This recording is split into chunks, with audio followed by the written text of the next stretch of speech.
दोस्तों, ये कहानी एक जापानी गांव की है जहां एक ऐसा वायरस फैल जाता है जिसकी वजह से सभी लड़के प्रोस्टिट्यूट बन जाते हैं और गांव की सभी लड़कियां दबा दबा के भटाभट करवाती हैं। तो चलिए देखते हैं इस गांव की कहानी को।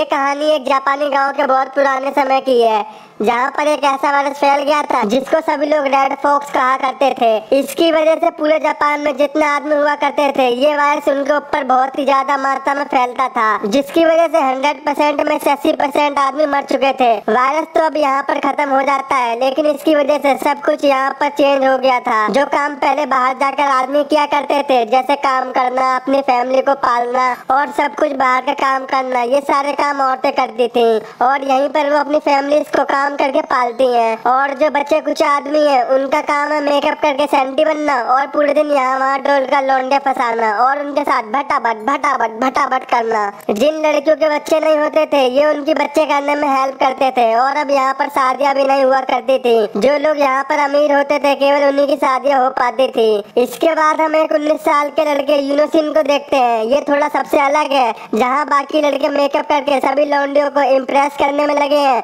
और ये फाइटिंग करने में लगा होता है क्योंकि ये खुद को समुराय बनाने में लगा होता है। यूनोसिन की फैमिली काफी पुअर होती है, लेकिन फिर भी उसकी माँ ने उसे प्रोस्टिट्यूट का काम नहीं करने दिया। लेकिन फिर भी ये एक बूढ़ी औरत के साथ संबंध बनाता है क्योंकि इस बूढ़ी औरत को एक बच्चा चाहिए और इसके लिए वो उसे पैसे भी ऑफर करती है, लेकिन ये एक भी पैसा नहीं लेता।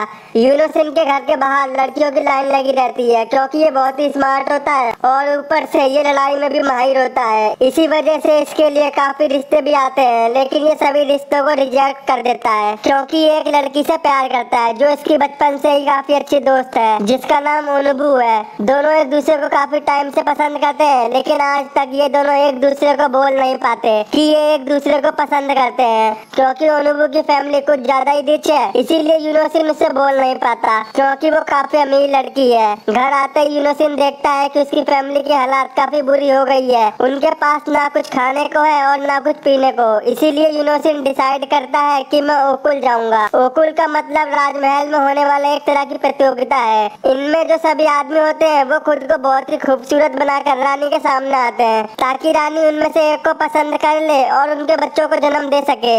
और यहाँ पर आकर इन्हें काम करना पड़ता है, जिसके बदले इन्हें कभी कभी थोड़े पैसे भी दिए जाते थे। इस प्रतियोगिता में शामिल होने के लिए पूरे जापान से लगभग 3000 लोग आएंगे और वहीं पर यूनोसी ओनुबू को बताता है कि वो भी ओकुल जा रहा है। ओनुबू उसे जाने से मना करती है क्योंकि वो भी उसे सच्चा प्यार करती है, लेकिन अब ये भी जाने के लिए मजबूर होता है। अब वहीं पर यूनोसिन ने ओकुल ज्वाइन कर लिया है। वहाँ पर उसको एक टीचर मिलते हैं जो उसको ओकुल की जगह को दिखाते हैं और वो बताते हैं कि तुम अभी सबसे लोअर रैंक में हो, जिनका काम यहाँ पर झाड़ू लगाना है और साफ सफाई करना है। जैसे जैसे तुम ऊपर रैंक में जाओगे तुम्हारा काम भी अच्छा होता जाएगा। और वैसे भी अभी रानी बच्ची है, वो केवल 7 साल की है। अभी तो तुम सभी के पास बहुत टाइम है क्योंकि जब रानी बड़ी होंगी तभी वो बच्चे को जन्म देंगी। और वहीं यूनोसिन ओकुल के सबसे बड़े लीडर नामी से मिलता है जो उसे बताता है कि यहाँ पर तुम जो कुछ भी देखोगे या सुनोगे उसे बाहर नहीं बताना और अपना मुंह बंद करके रखना है। जब यूनोसिन अपने रूम में जाता है तो वहाँ के लड़के उसकी काफी बेइज्जती और उसे परेशान करते हैं और उसके बालों का भी सभी लोग मजाक उड़ाते हैं। जहाँ ये अपनी चोटी की वैल्यू इन सभी को बताता है और अब यहाँ इसे दूसरों से ज्यादा काम करवाया जाता है और ये इस काम से खुश था क्योंकि इसे इसके ज्यादा पैसे भी मिलेंगे। वहीं पर काम करते करते इसका एक फ्रेंड भी बन जाता है जो उससे कहता है बेटा टैंक में रखी गोल्ड फिश से अच्छे से बात करियो क्योंकि वो भी हमसे यहाँ पर ऊपर रैंक की है और हम यहाँ जानवरों से भी नीचे काउंट होते हैं। वहीं पर कुछ लड़के इसका जीना मुश्किल कर देते हैं, इसे मारते पीटते हैं और इसका खाना भी गिरा देते हैं। और वहीं रात में 3 हायर रैंक के आदमी यूनोसिन के रूम में आकर घुस जाते हैं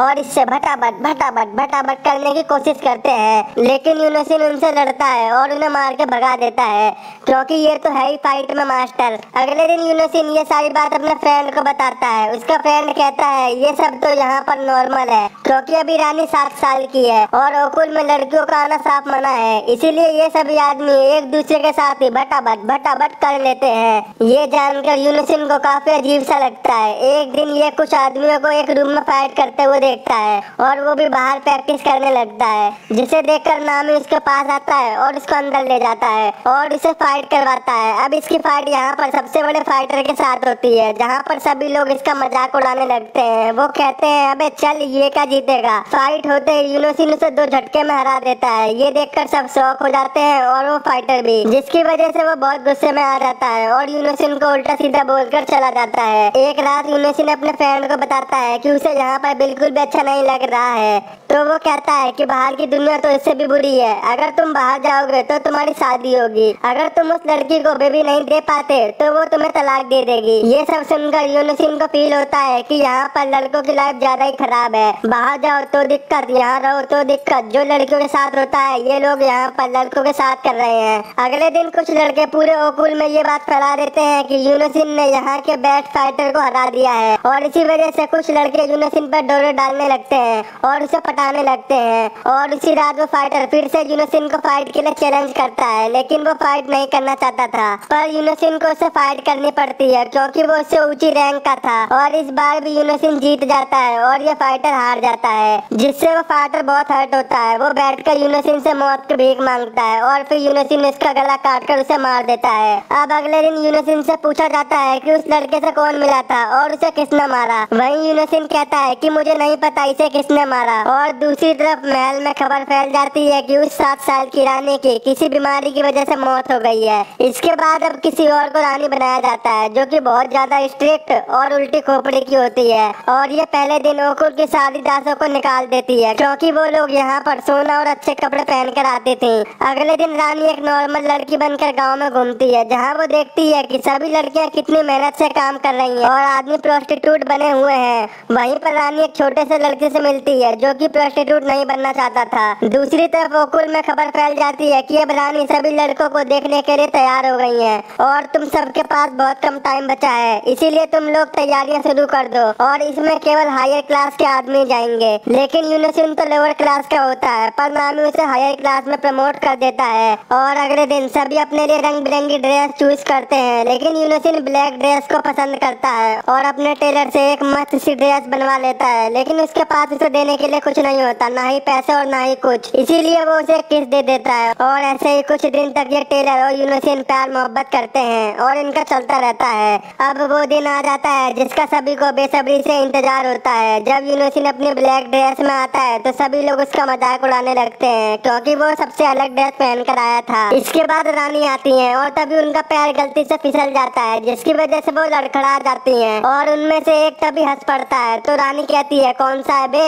रानी यूनोसिन के पास जाती है, तभी यूनोसिन ऊपर देखता है तो रानी उसे देखकर पिघल जाती है और उसका नाम पूछती है। और यहाँ पर नाम पूछने का मतलब रानी ने उसे चूज कर लिया। इसके बाद नामी यूनोसिन को बुलाता है और बताता है कि रानी अभी वर्जिन है और कल तुम्हें उनके साथ रात बितानी है। और यहाँ पर एक प्रथा चली आ रही है कि तुम जैसे भी रानी के साथ रात बिताओगे और वो वर्जिन है, इसीलिए तुम्हें अगली सुबह मार दिया जाएगा और इससे बचने का कोई ऑप्शन नहीं है। ना ही तुम भाग सकते ना ही कुछ कर सकते, लेकिन इसके बदले तुम्हारे परिवार को बहुत सारे पैसे दे दिए जाएंगे। यहाँ जब ये सब बात रानी को पता चलती है तो उसे बहुत अजीब लगता है कि यूनोसिन को मार दिया जाएगा, क्योंकि रानी को उससे पहली मुलाकात में प्यार हो गया था और वो नहीं चाहती थी कि यूनोसिन को मारा जाए। वहीं रात में हम नामी और टीचर दोनों को बात करते हुए देखते हैं। टीचर कहता है कल हम यूनोसिन को मार देंगे और मैं बन जाऊंगा राजा। मतलब ये रानी को अपनी लुगाई बनाना चाहता है। यहाँ बेचारा यूनोसिन रूम में जाने से पहले सोच रहा होता है कि अब वो अपने प्यार अनुभू से कभी नहीं मिल पाएगा। इसके बाद वो रानी के रूम में जाता है और ताबड़तोड़ करता है। अगली सुबह ऑर्डर आ जाता है कि इसे मार दिया जाए। वहीं पर सब तैयार होते हैं और यूनोसिन को मार दिया जाता है।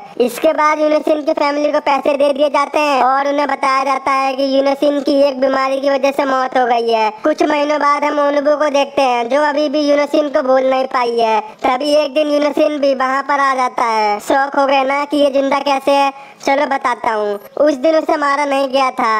रानी बहुत दयालु होती है और वो उसे छोड़ देती है।